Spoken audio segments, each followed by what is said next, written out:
Hello दोस्तों, आज मैं फिर अपने चैनल रंग बिरंगी दुनिया में शिव पुराण का जो भाग लेकर आई हूँ उसका नाम है और पुण्यात्माओं की यमलोक यात्रा। सनत कुमार जी कहते हैं कि व्यास जी, मनुष्य 4 प्रकार के पापों से यमलोक में जाते हैं। यमलोक अत्यंत भयदायक और भयंकर है। वहाँ समस्त देहधारियों को विवश होकर जाना पड़ता है। कोई ऐसे प्राणी नहीं है जो यमलोक में ना जाते हों।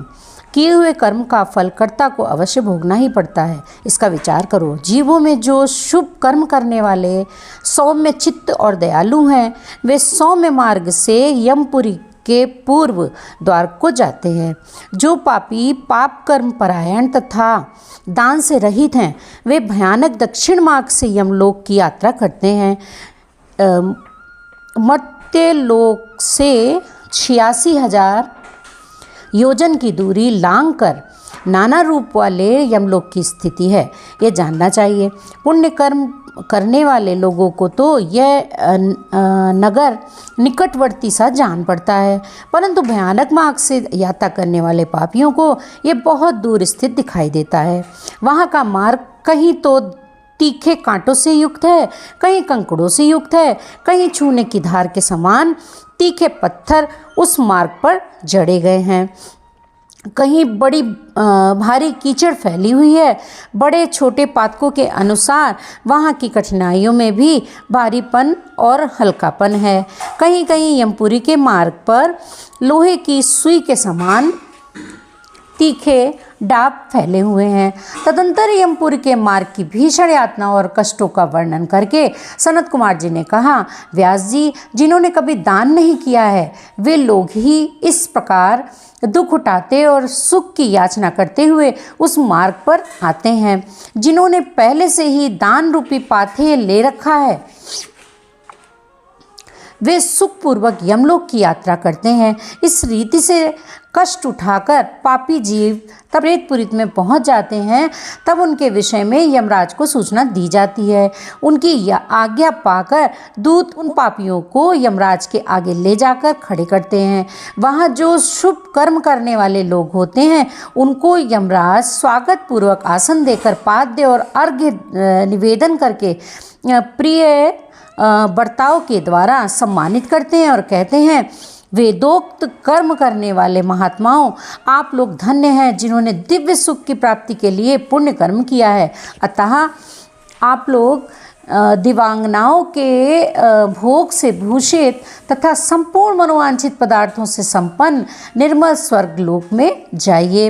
वहाँ महान लोगों का उपभोग करके अंत में पुण्य के क्षीण हो जाने पर जो कुछ थोड़ा सा अशुभ शेष रह गया है, उसे फिर यहाँ आकर भोगिएगा।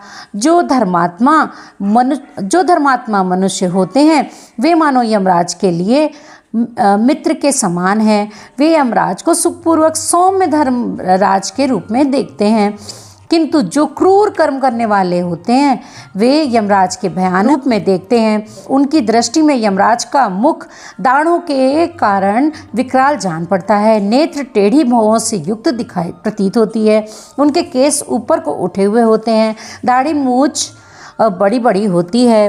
होंठ ऊपर की ओर फड़कते रहते हैं। उनके 18 भुजाएं होती हैं। वे कुपित तथा काले कोयलों के ढेर से दिखाई देते हैं। उनके हाथों में सब प्रकार के अस्त्र उठे होते हैं। वे सब प्रकार के दंड का भय दिखाकर उन पापियों को डांटते रहते हैं। बहुत बड़े भैंसे पर आरूढ़ लाल वस्त्र और लाल माला धारण करके बहुत ऊंचे महामेरु के समान दृष्टिगोचर होते हैं। उनके नेत्र प्रज्वलित अग्नि के समान उद्दीप्त दिखाई देते हैं। उनका शब्द प्रलय काल के मेघ की गर्जना के समान गंभीर होता है। वे ऐसे जान पड़ते हैं मानो महासागर को पी रहे हैं, गिरिराज को निगल रहे हैं और मुंह से आग उगल रहे हैं। उनके समीप प्रलय काल की अग्नि के समान प्रभाव वाले मृत्यु देवता खड़े रहते हैं। काजल के समान काले काल देवता और भयानक कृतांत देवता भी रहते हैं। उनके सिवा उनके सिवा मारी उग्र महामारी, भयंकर कालरात्रि, अनेक प्रकार के रोग तथा भांति भांति के भयावह कुष्ठ मूर्तिवान हो, हाथों में शक्ति, शूल, अंकुश, पाश, चक्र और खड्ग लिए खड़े रहते हैं। वज्र तुल्य मुख धारण करने वाले रुद्रगण शूर, तर्कस और धनुष धारण किए हुए वहाँ उपस्थित होते हैं। सभी नाना प्रकार के आयुध धारण करने वाले महान वीर एवं भयंकर हैं। उनके अतिरिक्त असंख्य महावीर यमदूत, उनकी अंग कांति काले कोयले के समान दिखाई देती, काली होती है। संपूर्ण अस्त्र लिए बड़े भयंकर जान पड़ते हैं। ऐसे परिवार से घिरे हुए और घोर यमराज तथा भीषण चित्रगुप्त को पापिष्ट प्राणी देखते हैं। यमराज उन पाप कर्मियों को बहुत डांटते हैं और भगवान चित्रगुप्त धर्म युक्त वचनों द्वारा उन्हें समझाते हैं। नरकों की 28 कोटियों तथा प्रत्येक के 5-5 नायक के से 140 रौरवादी नरकों की नामावली।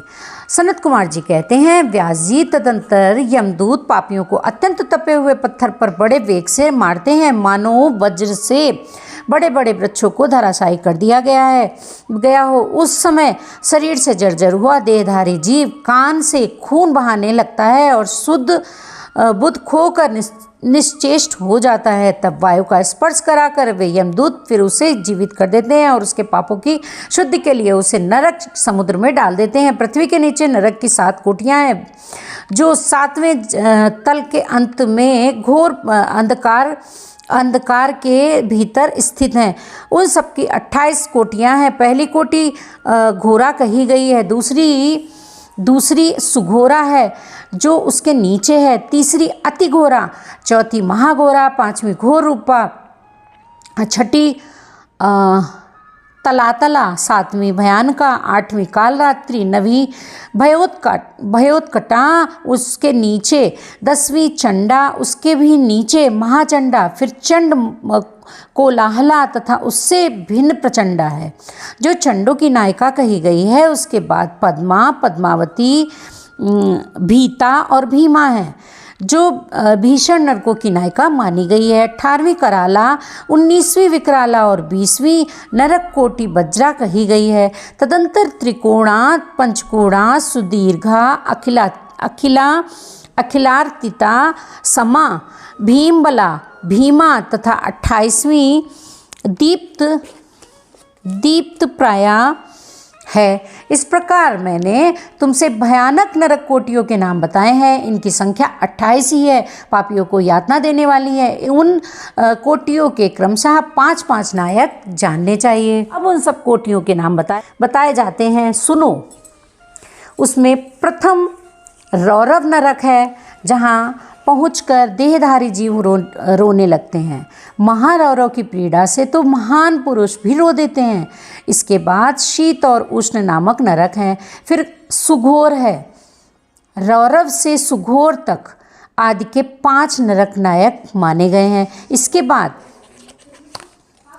सुमहाती, क्षण, संजीवन, महातम, विलोप, कंटक, तीव्र वेग, कराल, विकराल, प्रकंपन, महावक्र, कालसूत्र, प्रगर्जन, सूची मुख, सुनेति, खादक, सुप्रपीड़न,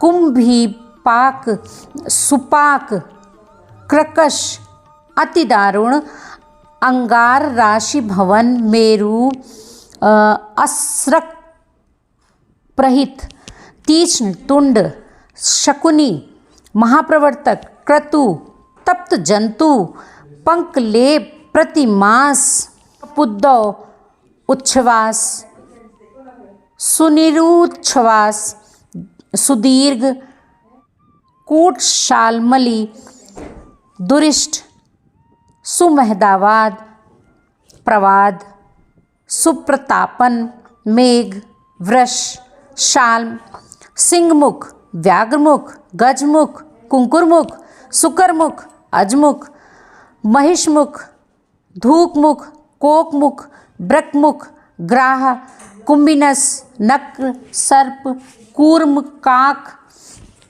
गृध, उलूक, हलौक, शार्दूल, कृत, कर्कट, मंडूक, पूतिमुख, रक्ताक्ष, पूतिवृतिक,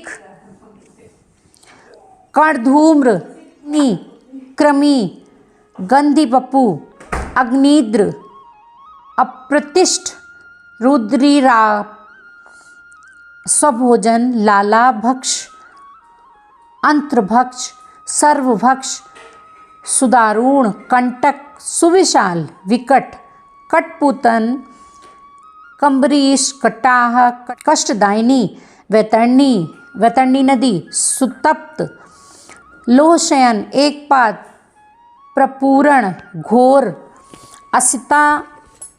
असिता लवन, अस्थिभंग, सुपूरण, असुयंत्र, क्रूटपास, प्रमर्दन, महाचून, असुचूर्ण, तप्त लोहमय पर्वत, क्षुरधारा, यमल पर्वत, मूत्रकूप, विष्टाकूप, अश्रुकूप, शीतल क्षारकूप, मूसलो लूखन, यंत्र, शिला, शकट, लांगल, तालपत्रवन, असिपत्रवन, शकट मंडप, सम्मोह, अस्थिभंग, तप्त, चंचल, अयोगुड, लोहे की गोली, बहुदुख, महाक्लेश, कश्मल, शमल, मलात, हालाहल, विरूप, स्वरूप, यमानुग, एकपाद, त्रिपाद, तीव्र, अचीवर और तम। इस प्रकार ये 28 नरक और क्रमशः उनके 5-5 नायक कहे गए हैं। 28 कोटियों के क्रमशः रौरव आदि 5-5 ही नायक बताए गए हैं। उपर्युक्त 28 कोटियों को छोड़कर लगभग 100 नरक माने जाते हैं और महानरक मंडल 140 नरकों का बताया गया है। इस प्रकार उमा संहिता में अध्याय 8 संपन्न हुआ। बोलो शंकर भगवान की जय। अगला मैं बताऊंगी विविध पापों के कारण मिलने वाली जो नरक यातना का वर्णन है तथा कुक्कुर बलि, काक बलि तथा देवता आदि के लिए दी हुई बलि की आवश्यकता एवं महत्ता का प्रतिपादन। आई होप आप लोग को पसंद आई होगी, और अगर पसंद आई हो तो हमारे चैनल को सब्सक्राइब करना बिल्कुल मत भूलिएगा। तो लाइक करिएगा, शेयर करिएगा। चैनल में पहली बार आए हैं तो चैनल को सब्सक्राइब करिएगा। Thanks for watching.